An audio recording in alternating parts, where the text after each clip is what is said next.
Let's face it, boondocking isn't always the most convenient thing. It allows you to go stay in amazing places, connecting with nature, getting away from it all. But there's some things that we've learned in our 2 years on the road, full time, that make boondocking a lot more comfortable experience. And that's what we're going to share with you today. But first, can I just tell you about this boondocking spot?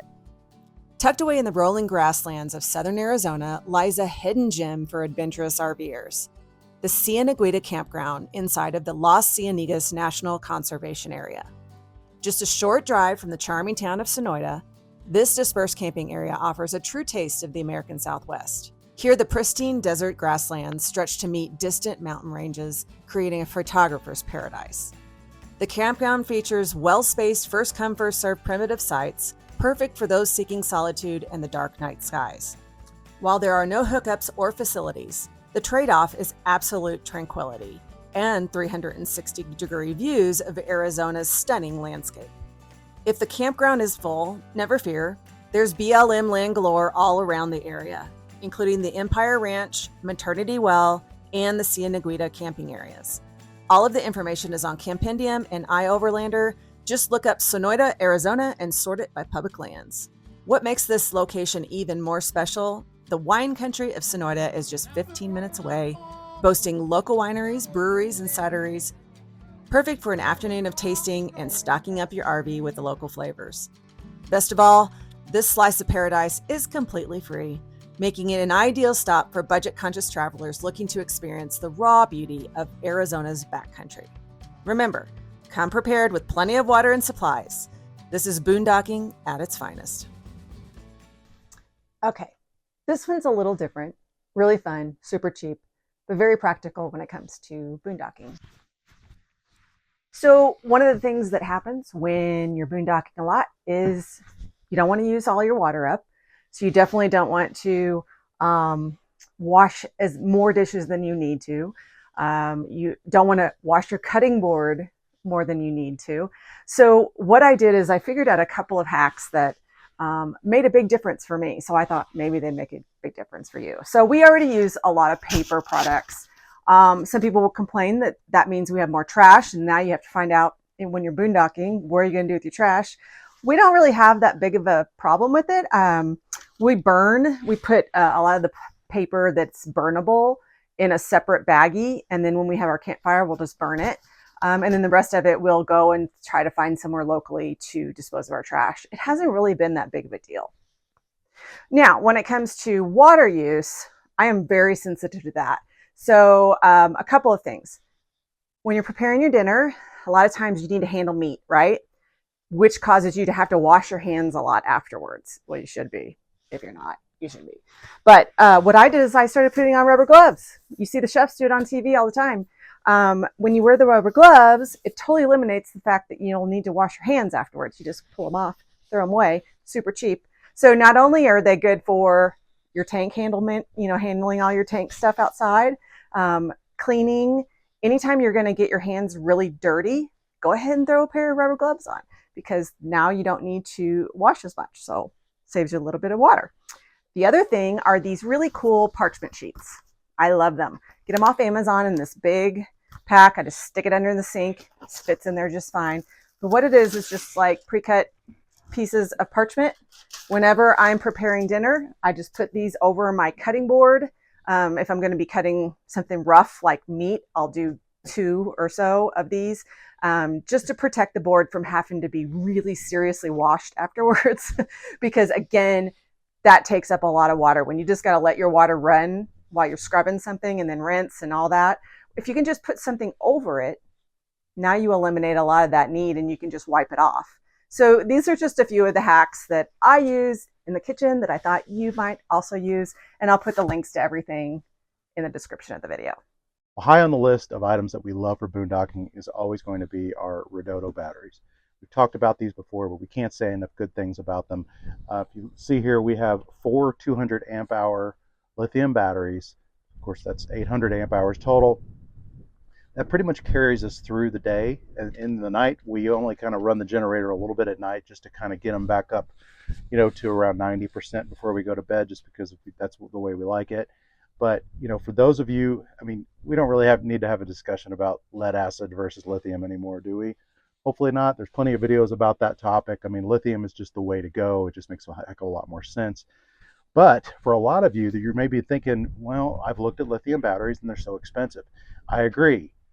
Certain brands of lithium batteries are ridiculously expensive, and I frankly, I just don't understand why. So here's the thing: if you were going to look at some of those super high-priced battery brands, that will probably dissuade you from even getting into solar at all, and that's a total shame if you're going to boondock seriously, like we like to do. This allows you to get into boondocking for a reasonable price, and they last. I mean, we've been using these now. We calculated, we think, around 18 months. So, and we've never had a problem with them. Redotos were recommended to us in the very beginning by a very well-respected consultant by the name of Dan Hemming. You can look him up at rvsolarconsulting.com. He actually has Redoto batteries in 2 RVs that he owns himself. And I said the same thing. I'd never heard of Redoto batteries, and he said, "Trust me on these. They will last you a very long time. They've been great. They've never given me any problems, and I recommend them wholeheartedly." So I am now doing the same. Look at Redotos, and just for the price, if nothing else, because at the end of the day, a battery is a battery. I don't really understand why certain brands are so much higher priced than others when they all basically do the same thing.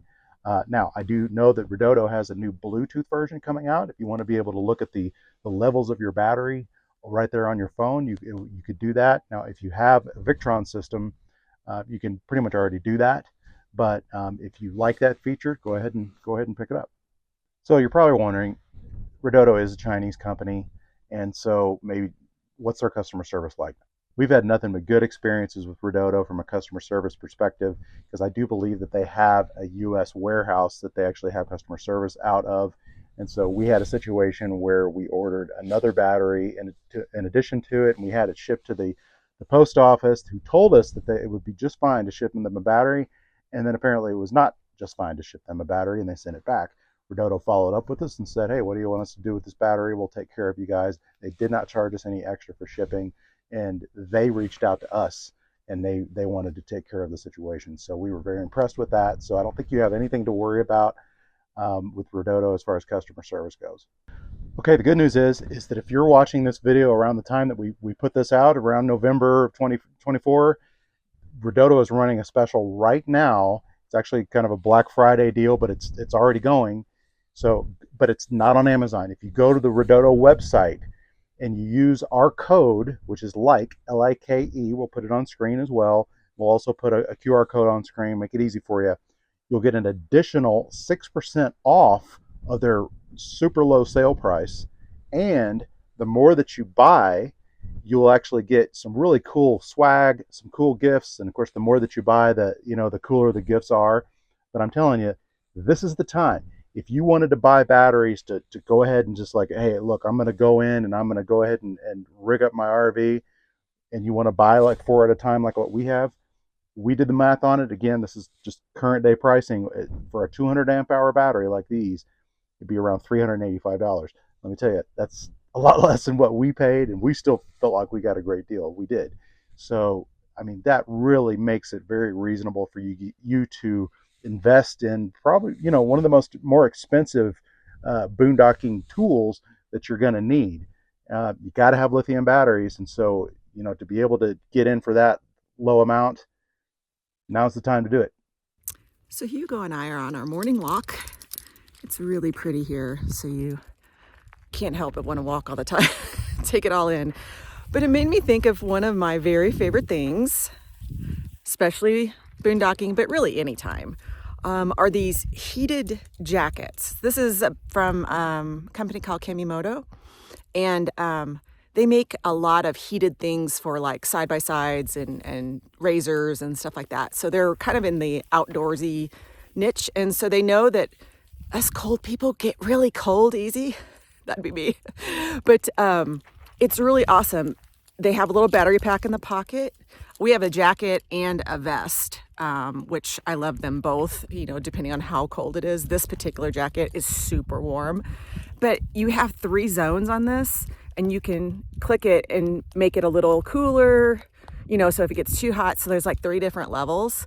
And there's different panels. So there's like one that goes behind your neck and one in the front and one in the back.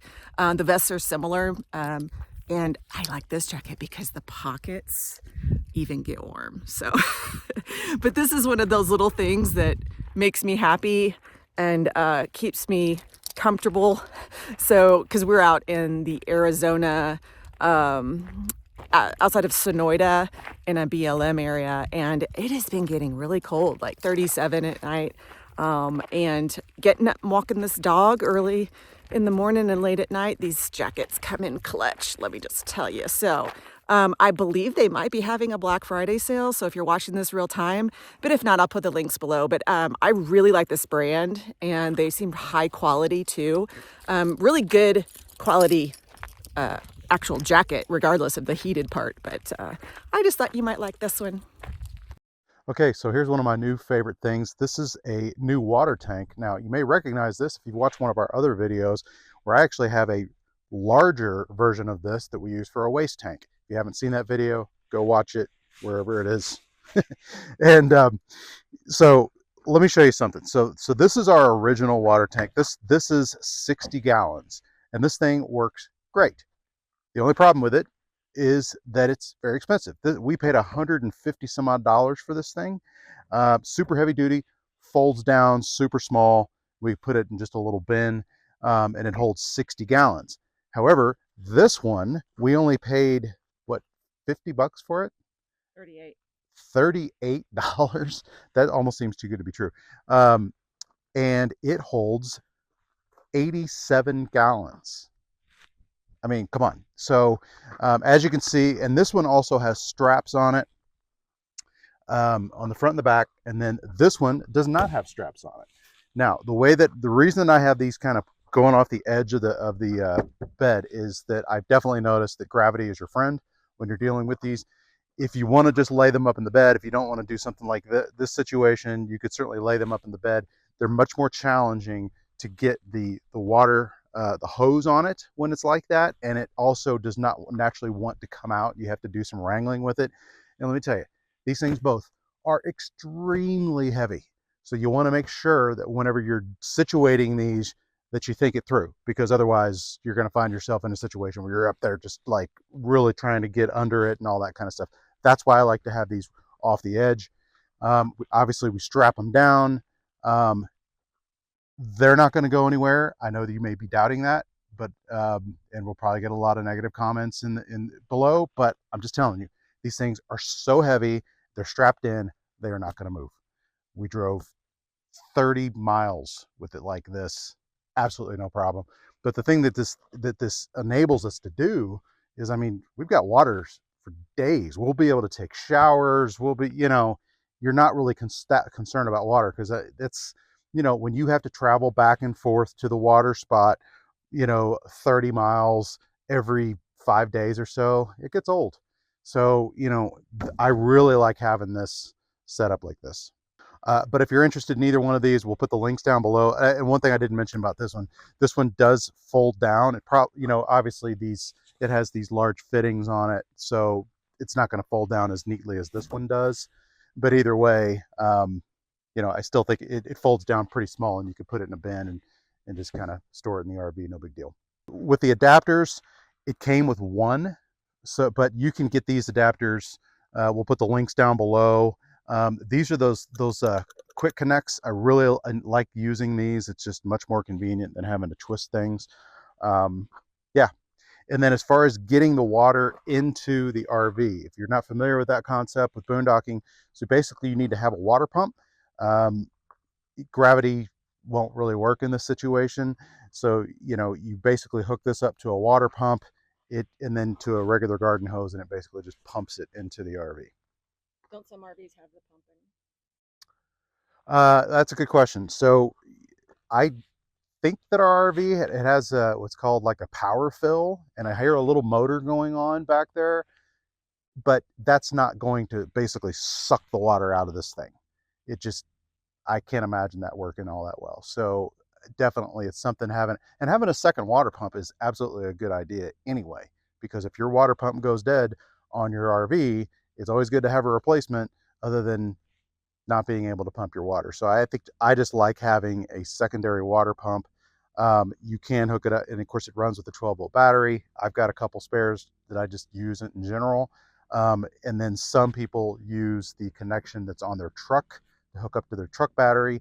I don't have one of those adapters, but you could certainly do that if you wanted to be able to run the water pump. Okay, this is a super simple one, but I just realized I don't think we've ever really talked about it. We have a tendency to not camp in places that are super hot, to be honest. We avoid it at all costs, but sometimes it just happens that way. Um, we have found that in general, the side that has the awnings, if we can put our awnings out and our extra shade, it'll shade that side of the RV, no problem. But there's a lot of times when the sun is coming from the other side where you don't have awnings. And there are times, like we're in a pretty cool environment, but the sun is like beaming on this side right now, and you can feel the heat. And in the winter, that could be a good thing. In the summer, it could totally make your whole rig inefficient. So we went ahead and from day one bought these Reflectix, I think is this brand, but there's a bunch of knockoffs.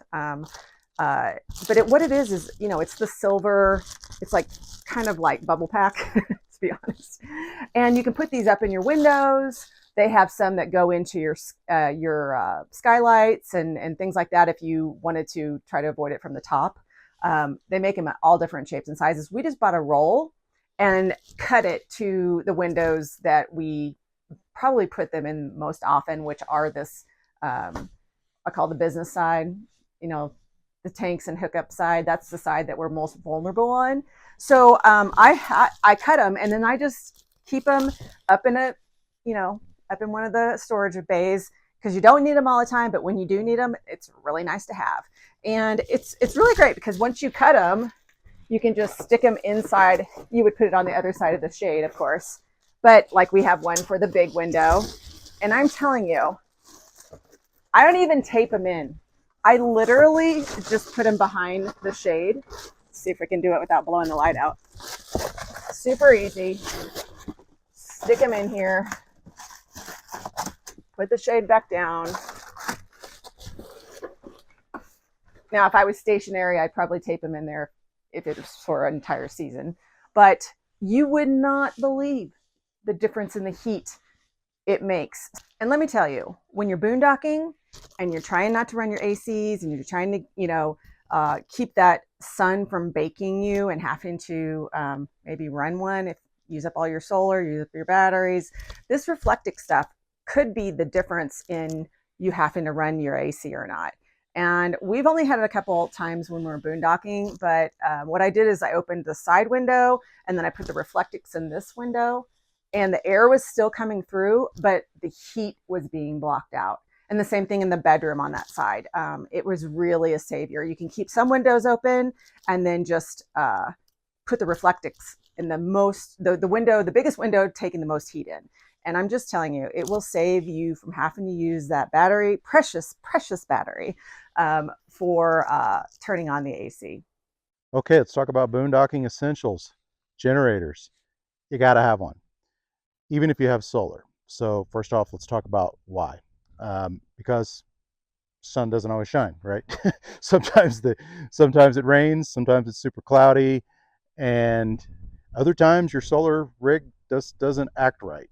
We had a situation recently where we've tried to figure out some things that were going on with the roof, with the panels. It seemed like we had a fuse that went bad, and then I went underneath, and I found that one of my wires was unplugged. And I'm not sure if the two were related. I'm sure they weren't, but still, it was just an issue that caused us to have to use a generator in the meantime because we were down to half power. One of our solar arrays was turned off. And so stuff like that happens. So you need to be able to charge up, because we are full-time employees, right? We work 40, 50-hour weeks, and we need to be able to have our computers running 24/7. There's no not having electricity. So you'll see here that I have two generators. Why do you have two generators, Barry? Well, mainly because I bought this one before I bought this one. And you never know. I mean, these are mechanical items. They're motors. Motors go wrong sometimes. Things go wrong with these types of things. So just having a backup, again, when this is your life, this is where you live, full time, you just need to have a backup situation. So that's what we have going on here. Now, a lot of people have asked us about these generators, so I'm going to talk about this one. This is one that we bought. Um, we haven't had it even quite a year, and we'll put the link down below that you can pick it up. This is made by Cummins. It's an Onan brand, and the thing I like about it is that it's both of these are dual fuel, meaning that I can run them on both propane and gas. One word about gas, I always say it, but I'm going to keep saying it, which is you never ever put gas with ethanol inside a generator. And so you might be thinking, well, where can I get gas that doesn't have ethanol? Everybody, it seems like every gas station only sells gas with ethanol. You can get the Pure Gas app. Just go to the App Store on your phone and look up Pure Gas. Gas stations like Maverick here out west, and some others typically have it. And they have a great little app there that helps you find gas, and usually it's not that far away and absolutely worth the drive. All the more reason that you definitely want to have some big gas tanks on you so you can go fill up and make sure that you have it, because when you're out boondocking and you're 30 miles away from the gas station, that's not a drive you want to make too often if you can avoid it. Speaking of the landscape, can we take a moment to admire this gorgeous landscape? Now, we've been out in a lot of mountains. We're actually in Arizona. We're very close to the Mexican border. But I'd never really been around these kind of high grasses like this. This is just really, really neat to watch the winds kind of flow through. And it's surprisingly chilly here. For November, I didn't realize that November, I just figured Arizona was pretty much always warm or hot. Not true. And we're only around 4,100 feet, so it's not just necessarily the altitude. Okay, I digress. Back to generators. So these have dual fuel. The other feature I love about this one, which I've already mentioned, is the fact that it has a battery. But you need to charge the battery up. It's just got a little plug-in, just like a little cord that you just plug it into an electrical outlet. You got to keep your battery, because to turn this on, you actually have to turn it on physically. You have to that turns the battery on. You see there, I can't see it with the sun, but this it lights up, and then you just hit this button and it turns it on. Super easy. It has gauges down here that'll tell you. It has a gas gauge, and it has some other readouts that you can look it up. If you're interested in this particular unit, you can certainly look up the specs on it. How loud is it? How loud is it? I don't know the exact number. One of the reasons that I bought it when I was comparing this, because there are many comparable brands around, maybe around the same price, is that the decibel level on this was lower, which I would highly encourage you to look up all those things, because that's important. Because all generators make noise. It just is what it is. That's why we have this so far away from the RV. I physically have it as far as I could possibly get it away from the RV. And you notice that this is the fan. All generators have fans, and you want to make sure that they're not blocked. That's why this is on top of this little carpet right here. I'm mainly doing it. I'm doing it to keep the dust from going up into this fan, because when I first had these, I didn't know that, and I found out really quick that dust gets up in your filter, and now it'll just stop working. And now you've got a mess you got to clean out. So, but you want to point your fan away, and it's very directional. So even if we've been in situations where we've been boondocking where there's been a lot of campers around, if you just point it in the area where there's not a camper, and you kind of walk out into that area, and then you walk to the side, it's amazing how quiet it actually is. So just a little tip for you there. So now, as far as the amount of power, this has a 30 amp hookup. So just think of that as being like if you've ever went to a state park or something where you had a 30 amp pedestal, but you have a 50 amp hookup on your RV. So you had to pare it down with a dog bone. That's what they call this. So this is going to be the same amount of power approximately that you can get from a 30 amp pedestal hookup. And now with this one, of course, this goes down to 120 volt. This is the same of what you would have in a household outlet. So if you're mooch docking, which is something we haven't done yet because we have a massive rig, and none of our friends have driveways big enough for that RV. But if we could, we would stay in somebody's driveway, and you could plug into their house just with a regular household outlet. That's what this is. So it's kind of the equivalent of that. That's how I like to think about it. So obviously you're not going to get anywhere near as much power with this as you would with this. The other thing I like about this one, of course, is the push button start, but it also has a remote start on it. So, but the remote start only works if the battery's turned on. So that's where I have to say it's a little bit of a, not great, because, you know, if it, let's say it's just like super cold outside, or it's, God forbid, it's snowing or something, you just do not want to go outside to turn off the generator. You don't have to. You just hit your remote button on, you know, I have it on my keyring, and the generator turns off. No big deal. And then the battery keeps running. So if you come out the next morning and you forgot to come off and turn off the battery, you're going to have a dead battery just like what I had. So that feature I don't love. I kind of wish you could turn off the battery at the same time that you turn off the generator and do it with your remote. So there you have it.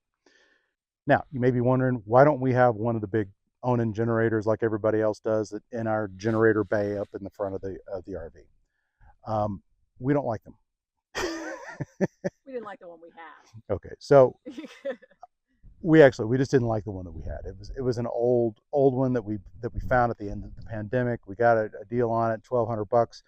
We didn't want to spend the money on a new one for $7,000, and we couldn't have even done that anyway because you couldn't find one around the country. So we bought this old Onan. But again, those things, if you buy the gas versions, they have this exhaust pipe that goes out the side of the RV. You know, that's still blowing carbon monoxide exhaust like a motor right outside of your bedroom window. So it's still loud and it still stinks. And inevitably, unless you just had that thing just honed in perfectly, it's probably going to seep into your RV. Now, again, we had an old one. We've never had a new one. Maybe if you're out there and you have a new one, you're like, I've never had a problem with it, please leave that in the comments. Plus, they're extremely heavy. I mean, like 300 pounds dead weight. And it's, you know, they're, if you need to, you know, definitely don't want to move them in and out for any reason whatsoever. But that's weight that's on the front of your RV.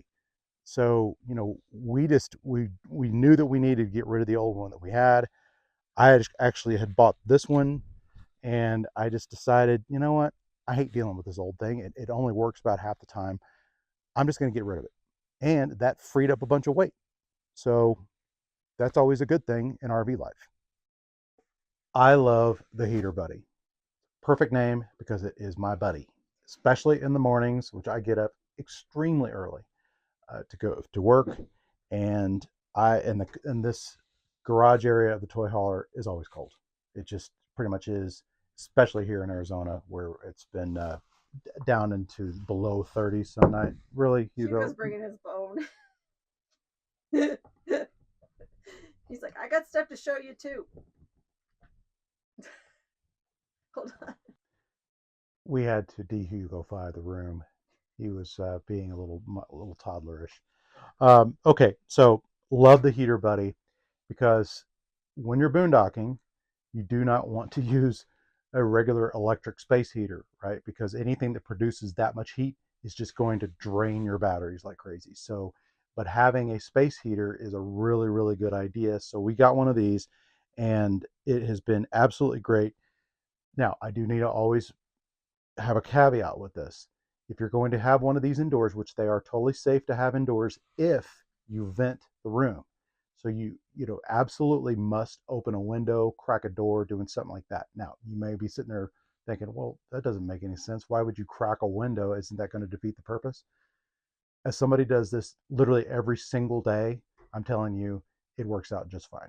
So in the RV here, I'm usually going to have I'm going to have one side of the RV that might have a little bit of a cross breeze in the mornings. This window that kind of goes out like this, it hardly lets any air into the room or any kind of breeze that I can feel. So it just allows this thing to vent. It gets warm in here. So this thing gets really warm in here. It gets nice and toasty.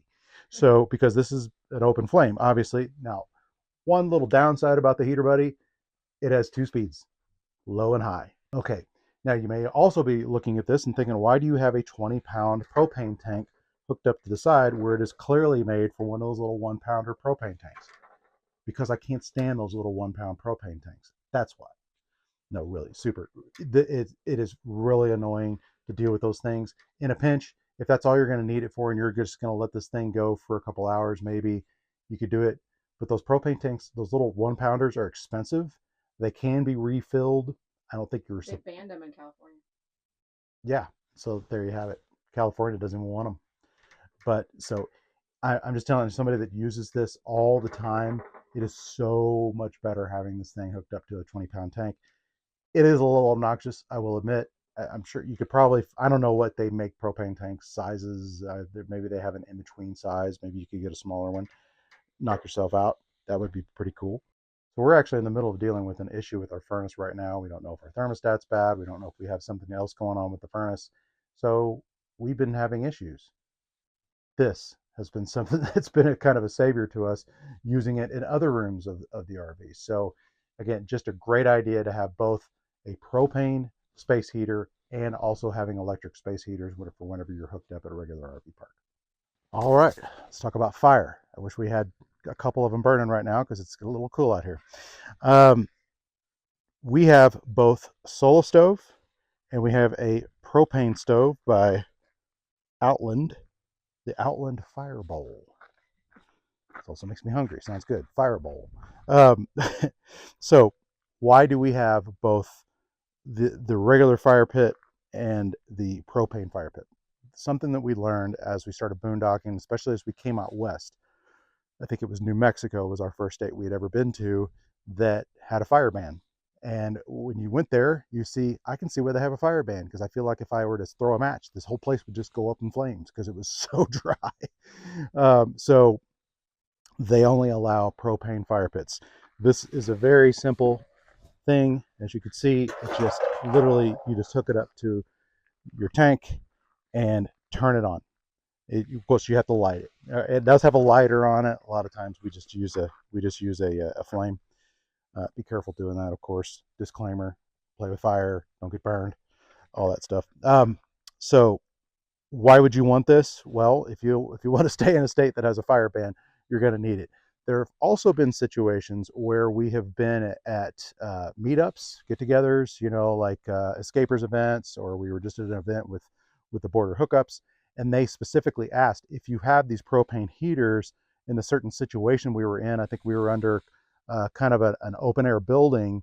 It was pretty chilly that night, and they said, if you have propane heaters, would you please bring them so we can add to the heat, so we can all kind of sit together. And I thought that was a great idea. And they knew that a bunch of these boondockers had these propane fireplaces like this, and it burns obviously cleaner. They didn't want a real fire under a building like that. Okay, so we got the Solo Stove. So what's the big deal about a Solo Stove? These are very popular, and for good reason. They work great. The idea is these are supposed to be a smokeless fire pit. So it has everything to do with the circulation. I don't know about the science behind it, but we all know that having oxygen is very important to make fires start and to keep them lit. So they have all these holes that go around here, and there's some holes at the top of the rim. But if you keep your fire below this rim here, it should be pretty much smokeless. Is it 100% smokeless? Of course not. It's fire. It's burning. But these things really work very well. And we've had it since we very first started. We love it. Okay, as full-time RVers, you may think you guys are probably sitting by the fire all the time. It's not true. We might do it once a week, but one thing that we definitely don't like is to smell like smoke. And it's just annoying. I know that my wife really hates it, and so that's really what you get with the open campfire experience. Now, look, if you're a weekend warrior and you want to smell like smoke because you know that you've been outdoors, that's cool. Knock yourself out. But for people that don't want to smell like smoke, this is absolutely the route to go. Or if you really, really don't want to smell like smoke, this might be the route to go for you. Thanks for joining us this week. I have all of the coordinates and information about this BLM campground and all of the products mentioned in the video description. So please be sure to go down there and check it out. And as always, if you have any questions, feel free to leave a comment. We'll see you next week.